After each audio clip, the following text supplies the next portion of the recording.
beauty, grief, death, the struggle with our own mortality, the search for a life of meaning, love, the capacity for transformation. Those forces are ones that make us stop and become introspective and think and look within ourselves to see who we are and where we're going. And that's what any totalitarian state seeks to crush. And yet, we kind of blissfully have checked out.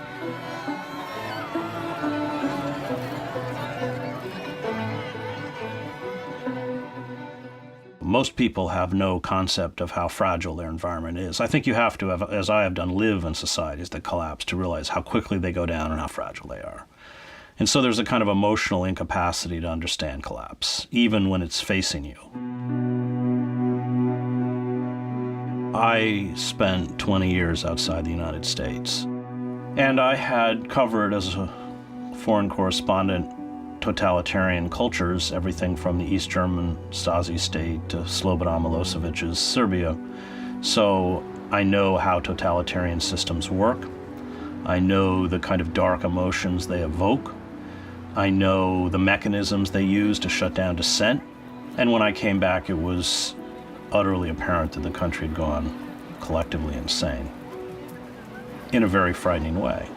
Not only their misunderstanding of the wider world, something as a foreign correspondent I was very cognizant of, but their misunderstanding of who they were and where they were going.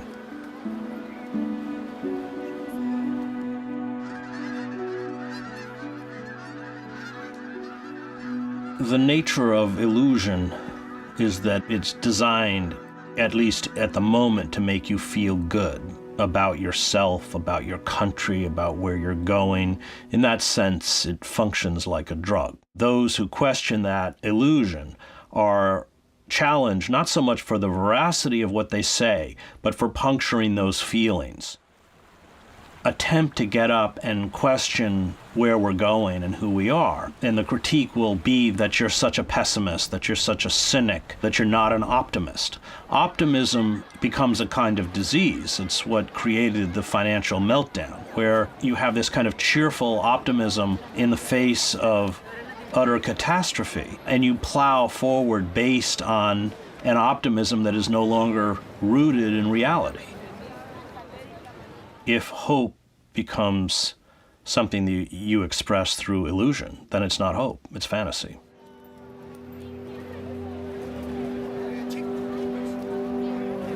The cult of the self is, in biblical terms, a form of idolatry. Everything is about you. Whether it's the worship of power or money, it all goes back to the self. It all goes back to creating little monuments to yourself. All investment into a particular goal of self-aggrandizement is a kind of pathetic attempt at self-exaltation in a kind of maybe even subconscious way at immortality.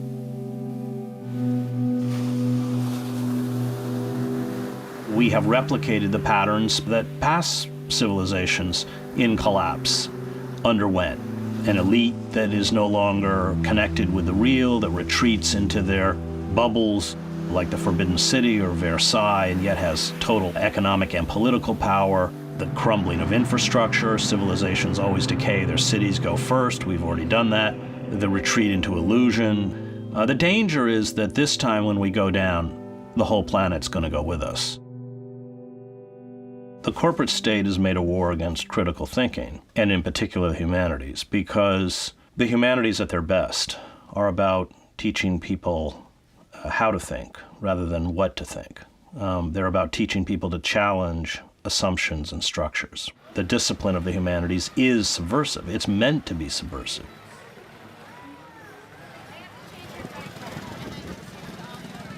The other thing that the failure to think critically does is it creates a very frightening historical amnesia.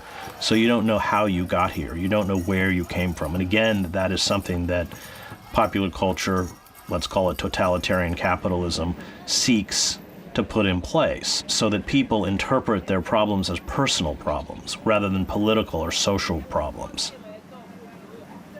When you don't understand what's going on, when you imbibe the illusion that you're fed, the belief that reality is never an impediment to what you desire, that you can have everything you want, that blinds you. It keeps you from seeing what's happening around you. Then, because you are intellectually and emotionally unprepared, you scream for moral renewal and a new savior and a demagogue and vengeance. And at that point, you vomit it up, these very frightening figures. So the lunatic fringe of our political establishment, which is often laughed at by even a majority of the populace, in moments like that suddenly seizes power.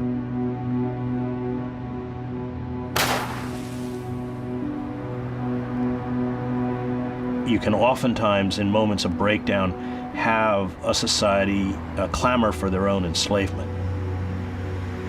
The cost that we're paying is that the forces arrayed against us are going to kill us. Unfettered, unregulated capitalism is a revolutionary force, as Karl Marx understood. It exploits everything. Everything becomes a commodity. Human beings become commodities. The natural world becomes a commodity that it exploits until exhaustion or collapse. And that's why the environmental crisis is intimately twinned with the economic crisis. 40% of the summer Arctic sea ice melts. And that becomes a business opportunity for Shell that's up there dropping $500 million drill bits down into the Arctic Sea. It's insane. When societies reach the kind of end stage, the language they use to describe their own economic and political and social and cultural reality bears no resemblance to that reality, which is where we are. The language of free market, laissez-faire capitalism is what they feed business students and the wider public, but it is an ideology that bears absolutely no resemblance to the reality, and that gets back to the fact of living in a kind of culture warped by pervasive illusion and self-delusion.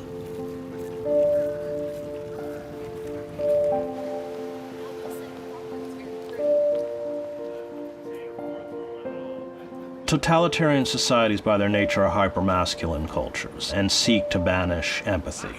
They not only ignore the vulnerable and the weak, but they ridicule them and persecute them. They celebrate supposed values of force, strength, violence, and empathy is seen as weakness. I mean, in a free market society, all of those companies like Goldman Sachs would have gone into bankruptcy. But we don't live in a so-called free market. We live in a kind of bizarre species of corporate socialism. So in the end process of decayed states, you have forces in essence cannibalizing the state itself, which is where we are. I mean, a poor person of color on the streets of Camden, New Jersey are worth nothing to the state. Put them behind bars, they're worth $40,000 or $50,000 a year to prison contractors and food service companies and phone card companies. And that is something that is very real, but often not even understood by the victims themselves. Totalitarian societies seek to funnel all intellectual and emotional energy into spectacle, into the Super Bowl, into celebrity saga. It's why the Nazi Party made sure every single household got a free radio. And now you sit there and watch Basketball Wives. You see Jay-Z's crib and how many cars he has. And it's the great kind of pacifier. I wrote a book called Empire of Illusion, The End of Literacy and the Triumph of Spectacle, which is about the danger of unplugging yourself from a print-based culture. So I actively resist the attempts by popular culture, which of course is largely dominated by for-profit corporations, to give me a language by which I speak and an understanding of the world.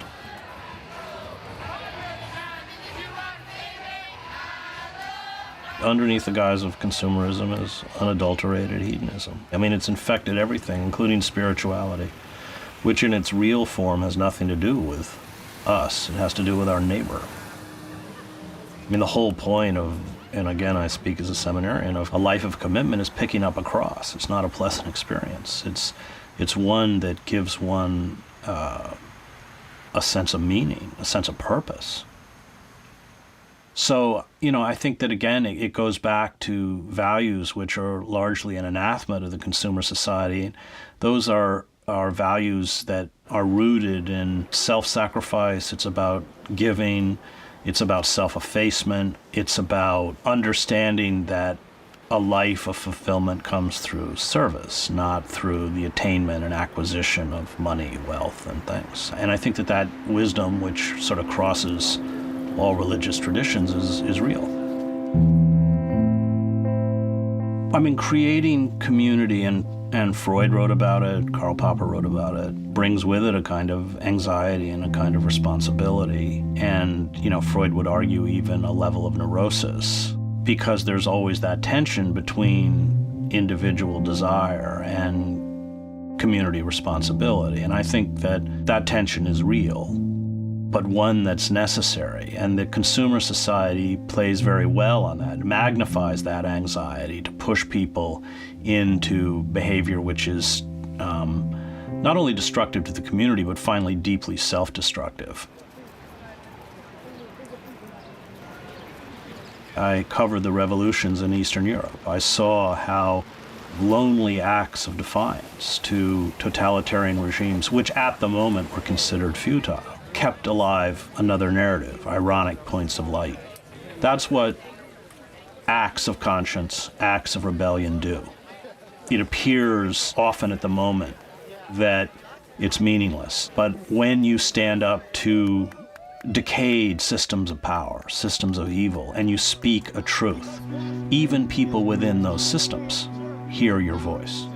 And that's why the state is pushing through one draconian law after another, whether it's the wholesale spying and eavesdropping, monitoring, and photographing of every American citizen, whether it's the use of the Espionage Act to shut down whistleblowers, whether it's the National Defense Authorization Acts and Section 1021, for which I sued the president in federal court and won, which permits the U.S. military to seize U.S. citizens and hold them indefinitely without due process in military facilities. They're all doing this for a reason. They know what's coming. And I've covered uprisings all over the world. You know when the tinder is there. You never know what's going to trigger it. You never know when it's going to come. You never know how it's going to express itself, but you know it's there, and it's definitely here.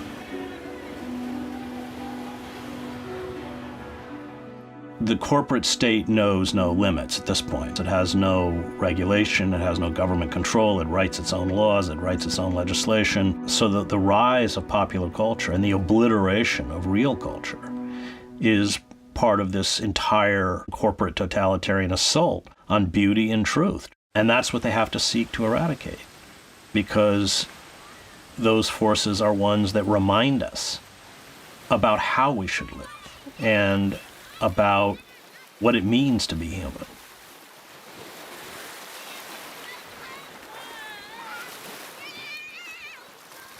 Going into Sarajevo, which I did during the war, where 2,000 children have been shot, 45 of my own colleagues have been killed, 4 to 5 dead a day, 24 wounded a day, constant sniper fire, wasn't pleasant, but it was meaningful. And one, I think, has to begin to make that decision, whether they want a life that means something, or whether they want to leap from one hedonistic high to another.